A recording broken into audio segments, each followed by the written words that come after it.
all but freeze them. Yeah, and that'll do it. 400-acre Sure. opening, yeah. But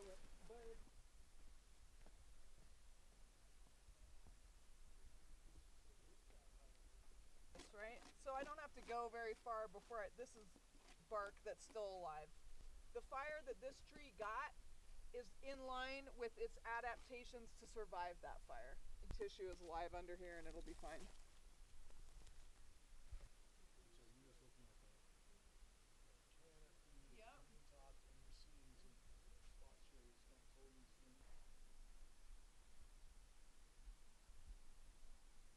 This is on why this might survive. Yeah. Is just the basic idea that we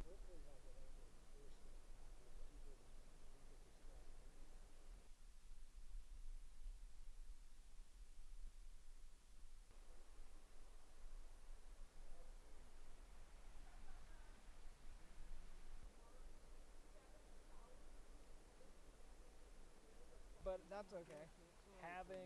I think having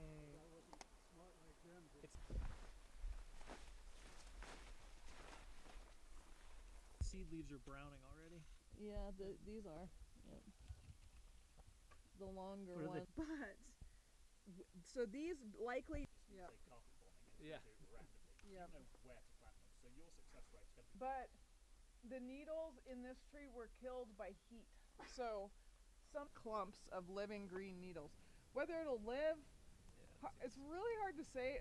One of it is it has almost nothing that it has to keep alive. Yeah. Those other trees had a whole bunch.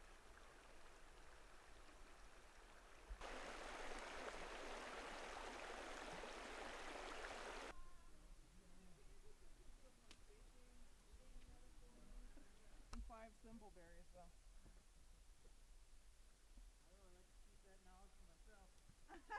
Influences there too, but just to show, wow, this one is huge, and some can be as small as my knee, and be the same. What do we have? All right, so this is a giant sequoia seedling.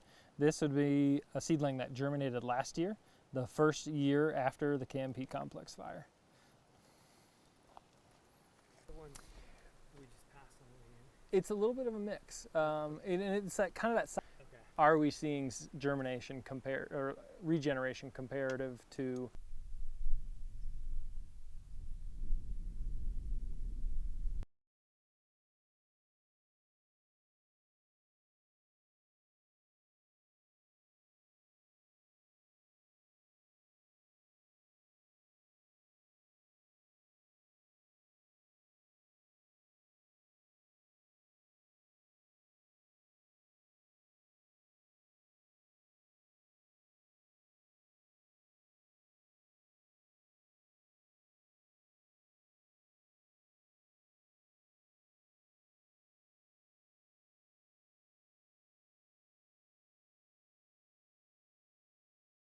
Because giant sequoias are adapted to fire, but they're adapted to a fire that we did not see here.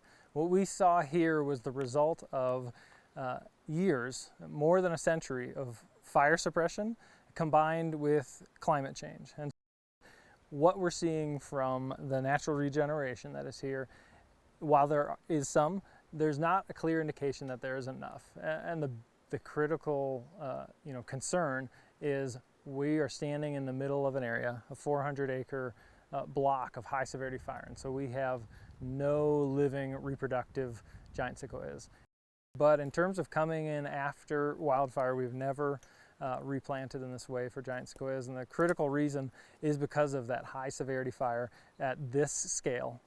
So we're proposing to possibly replant here in Redwood Mountain Grove because the fire behavior that we had is well outside what these trees are adapted to. And we don't see the numbers of seedlings here that we expect and think are needed to regrow a sequoia forest. I mean that we've already affected this wilderness area. It's not nature doing its own thing without people, and it's had a result here that if we do not intervene, we will lose portions of this forest, we think. That's our estimation. They're the largest non-clonal organism on Earth, so they grow really large. They're very old. They're about 3,000 years old.